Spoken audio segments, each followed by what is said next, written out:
آپ علیہ الصلاۃ والسلام حج کے موسم میں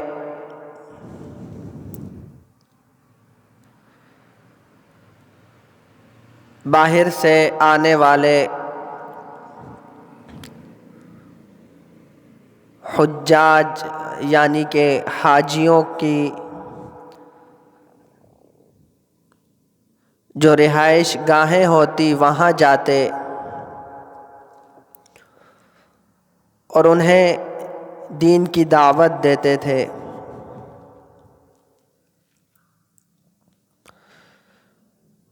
سن 1190 یعنی رسول اللہ صلی اللہ علیہ وسلم کی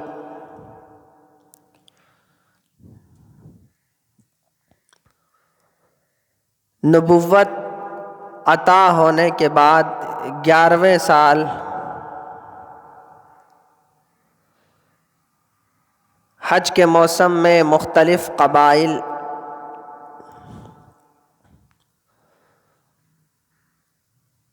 وہ مکہ آئے۔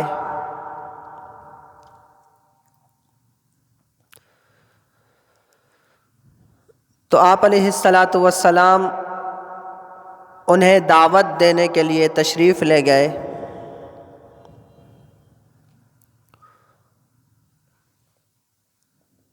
ان میں سے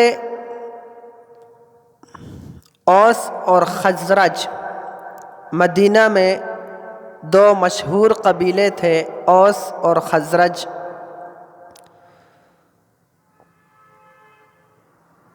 ان قبیلوں کے بھی لوگ آئے ہوئے تھے۔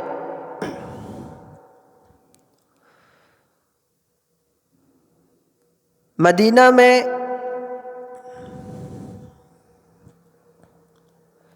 یہود بھی آباد تھے۔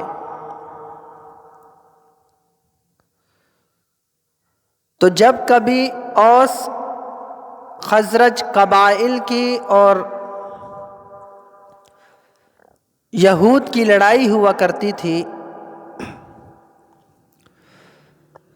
تو یہودی یہ کہا کرتے تھے کہ اب یہ عین وہی زمانہ ہے کہ جب نبی آخر الزماں صلی اللہ علیہ وسلم مبعوث ہوں گے، تو ہم اس نبی کے ہاتھ پر ایمان لانے کے بعد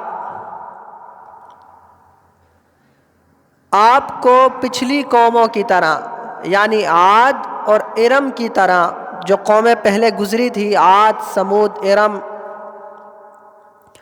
ان قوموں کی طرح ہم آپ کو اس نبی کے ساتھ مل کر تباہ اور برباد کر دیں گے۔ تو اوس اور خزرج کا جو قبیلہ تھا انہیں یہ بات پہنچ چکی تھی کہ یہ وہی زمانہ ہے جس زمانے میں نبی آخر الزماں صلی اللہ علیہ وسلم مبعوث ہوں گے۔ جب آپ علیہ الصلاۃ والسلام اس قبیلے کے لوگوں کے خیمے میں آئے اور انہیں اسلام کی دعوت دی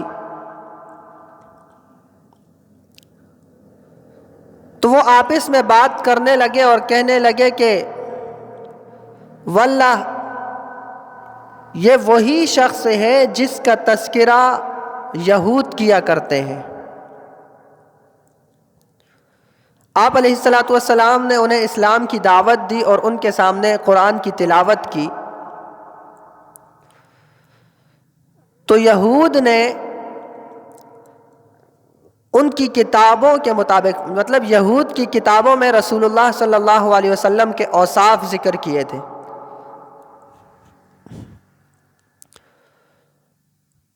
تو جو مدینہ کے لوگ آئے ہوئے تھے انہوں نے پہچان لیا کہ یہ وہی نبی ہیں جس کا یہود تذکرہ کرتے ہیں،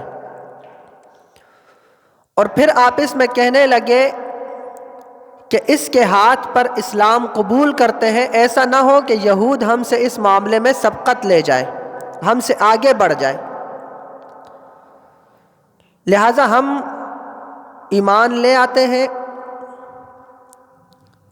اور اس کے بعد جا کر یہود کو اس کی دعوت دیں گے کہ اس نبی کا ظہور ہو چکا ہے اور آپ بھی ایمان لے آؤ۔ اس موقع پر 6 افراد مدینہ کے آئے ہوئے تھے. ان 6 کے 6 افراد نے اسلام قبول کر لیا. پھر آپ علیہ الصلاۃ والسلام کی خدمت میں حاضر ہوئے اور کہنے لگے کہ یا رسول اللہ، آپ ہمیں اجازت دیجئے کہ ہم واپس جا کر یہود کو اسلام کی دعوت دیں تاکہ وہ بھی ہمارے ساتھ اسلام لے آئیں اور اسلام کی قوت اور طاقت میں اضافہ ہو. آپ علیہ الصلاۃ والسلام نے اجازت دے دی. بہرحال وہ مدینہ کے جو 6 افراد آئے ہوئے تھے وہ یہاں سے واپس روانہ ہو گئے. کو تھوڑا کم کر دے. وہ 6 افراد واپس روانہ ہوئے. اب وہ جس مجلس میں جاتے ہیں وہ رسول اللہ صلی اللہ علیہ وسلم کا تذکرہ کرتے ہیں. جس گھر جاتے اس گھر میں رسول اللہ صلی اللہ علیہ وسلم کا تذکرہ ہوتا، یہاں تک کہ ہر ایک گھر میں رسول اللہ صلی اللہ علیہ وسلم کی دعوت پہنچ گئی. اب جب اگلا سال حج کا آیا تو مدینہ سے پچھلے سال 6 لوگ آئے تھے، اس سال 12 لوگ حج کے لیے آئے. ان لوگوں پر رسول اللہ صلی اللہ علیہ وسلم نے ایمان اسلام پیش کیا. تو 5 لوگ وہی تھے جو پہلے اسلام لا چکے تھے، اور باقی جو 7 افراد تھے ان 7 افراد نے بھی آپ علیہ الصلاۃ والسلام کے ہاتھ پر اسلام قبول کر لیا. اب رسول اللہ صلی اللہ علیہ وسلم کی ہجرت سے پہلے ہی مدینہ میں اسلام کی شعاعیں پھوٹنے لگی.